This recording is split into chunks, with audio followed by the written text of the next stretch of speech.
হাতে মেহেদি দিলে নামাজ হবে কিনা। হাতে যদি মেহেদি দেন মা বোনরা, তাহলে সেক্ষেত্রে নামাজের কোনো অসুবিধা হবে না, বরং মেয়েদের জন্য হাতে মেহেদি দেওয়া সুন্নাহ, ভালো। নবী করিম সাল্লাল্লাহু আলাইহি সাল্লাম কোন এক নারী কিছু একটা দিয়েছেন পর্দার আড়াল থেকে হাত দিয়ে বা কোনোভাবে, তো নবী সাল্লাল্লাহু আলাইহি সাল্লাম মহিলাদের ওদিক থেকে দেওয়া হয়েছে কিন্তু হাতে মেহেদি নাই, এটা দেখে তিনি আশ্চর্য হয়েছেন যে কোনো পুরুষ নাকি সেখানে, মানে পুরুষের হাতটা আসলো কোত্থেকে। তখন বলা হলো না, মহিলাদের হাত। তখন নবী সাল্লাল্লাহু আলাইহি সাল্লাম আশ্চর্য হয়েছেন। এই হাদিস থেকে বোঝা যায় মেয়েরা হাতে মেহেদি দেওয়া সুন্নাহ। অনেক মেয়েরা হাতে মেহেদি দেওয়াটাকে তারা মনে করেন শৌখিনতা, বিলাসিতা। তাদের এই সাজগোজকে ইসলাম পছন্দ করে, প্রশংসা করে, করবে, বিশেষ করে বিবাহিত নারীরা তো বটেই। বিধায় মেহেদি ব্যবহার করলে ওযু হবে, কোনো অসুবিধা নাই, নামাজও হবে। এমনকি আর্টিফিশিয়াল মেহেদি যেগুলো বাজারে পাওয়া যায়, টিউব মেহেদি বলা হয়, এগুলো দিলেও ওযু হবে। এগুলো দেওয়ার ফলে অনেকে মনে করেন ওযু হবে না, কারণ এগুলো দেওয়ার ফলে অনেক সময় এই মেহেদিগুলো খসে খসে পড়ে, চামড়া খসে পড়ার মতো। তো এটা আসলে চামড়া খসে পড়া না, এটা চামড়ার উপর আলাদা কোনো আবরণ বা স্তর সৃষ্টি করে না, বরং এক ধরনের কেমিক্যাল থাকে অ্যাসিডের মতো। এটার কারণে চামড়ার উপরে সূক্ষ্ম লেয়ারটা, যেখানে বেশি মেডিসিন পড়ে সেখানে একটু খসে পড়ে। এর কারণে আলাদা লেয়ার যেহেতু হয় না, অতএব এগুলো দিলে ওযু হবে, নামাজও হবে। মেহেদি ব্যবহার করতে পারেন, কোনো অসুবিধা নেই। এবং মেহেদি চুলেও ব্যবহার করা যায়, পায়ে চাইলে পায়েও মেহেদি ব্যবহার করা যায়। অনেকে বলে না, যেই মেহেদি দাড়িতে চুলে ব্যবহার করা হয়েছে, নবী সাল্লাল্লাহু আলাইহি সাল্লামের সুন্নাহ যেটি আপনার দাড়ি চুলকে সাদা হয়ে গেলে সেটাকে অন্য কালারে, মেহেদির কালার ইত্যাদিতে পরিবর্তন করার নির্দেশ তিনি করেছেন, তাহলে সেটা কিভাবে আমরা পায়ে দিতে পারি? অনেকে বলেন এটা একেবারে অযৌক্তিক কথা এবং শরীয়ত কোথাও এটা নিষেধ করে না যে পায়ে মেহেদি দেওয়া যাবে না, পায়েও মেহেদি দিতে পারেন।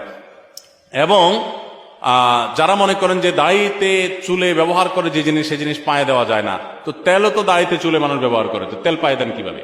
তো এটা যেরকম পারেন মেহেদিও একইভাবে দিতে পারবেন। আবার পুরুষরা অনেকে মেহেদি পরেন, ইসলাম শরীয়তের দৃষ্টিকোণ থেকে এটা অনুচিত কাজ, অনুত্তম কাজ, এটা ভালো কাজ না। এটা মেয়েদের জন্য আল্লাহ তাআলা রেখেছেন, তারা সাজগোজ গ্রহণ করবে। দেখেন কিছু জিনিস আছে মেয়েদের জন্য স্পেশাল, এগুলো ছেলেরা টানাটানি করতে যাবে না। ছেলে মানুষ, আপনি মেহেদি হাতে দিতে যাবেন না। আপনার মেয়ে, আপনার স্ত্রী, তাদেরকে মেহেদি হাতে দেওয়াবেন। আমাদের দেশে অনেক ছেলেরা আছে এই কাম করে। এখন কিয়ামত যত নিকটবর্তী হচ্ছে, ছেলেদেরটা মেয়েরা, মেয়েদেরটা ছেলেরা ধারণ করা শুরু করেছে। ছেলেদের জন্য, মেয়েদের জন্য নির্দেশ করা হয়েছে তারা ওড়না পরবে। এখনো আজকাল বাজারে যে সমস্ত পাওয়া যায় মেয়েদের, অনেক জামার সাথে ওড়না পাওয়া যায় না, ওড়না মেয়েরা পড়তে চায় না, বরং পাঞ্জাবির সাথে এখন ছেলেদের একটা ওড়না দেওয়া হয়, আছে না নাই? তো এগুলো কিয়ামতের লক্ষণ।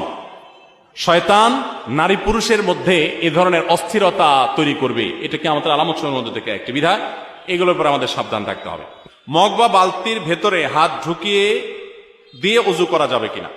মগ বা বালতিতে হাত ঢুকায় দিয়ে কোষ করে পানি ওযু করতে পারবেন, তবে তার আগে অবশ্যই আপনার দুই হাতের কবজি 3 বার ভালো করে ধুয়ে নেবেন, এটা সুন্নাহ। নবী করিম সাল্লাল্লাহু আলাইহি সাল্লামের নির্দেশ না এটা। ইসলাম সবচেয়ে বেশি আমাদেরকে সভ্যতা শিখিয়েছে, ভদ্রতা শিখিয়েছে, আমাদেরকে স্বাস্থ্যের প্রতি সচেতন হতে শিখিয়েছে। এই জন্য আমরা যখন কুলি করব, তো আমার হাতে জীবাণু থাকতে পারে, ময়লা থাকতে পারে, ইসলাম শিখিয়েছে আগে কবজি পর্যন্ত 2 হাত ভালো করে ধুয়ে নাও, এরপর তুমি কুলি করো। প্রয়োজনে ওই পানি থেকে কোষ করে নিবেন, পানি নিয়ে 2 হাত কবজি ধোবেন, আবার একটু কোষ করে নিয়ে আবার ধুয়ে নেবেন, এরপরে আপনি র্যান্ডমলি ওযু করতে পারবেন, কোনো অসুবিধা নেই। মগ বা বালতি বা কোনো কিছু থেকে হাতের কোষ করে ওযু করতে কোনো সমস্যা নেই। আমার মেয়ে হাফেজা করার উদ্দেশ্য করেছিলাম,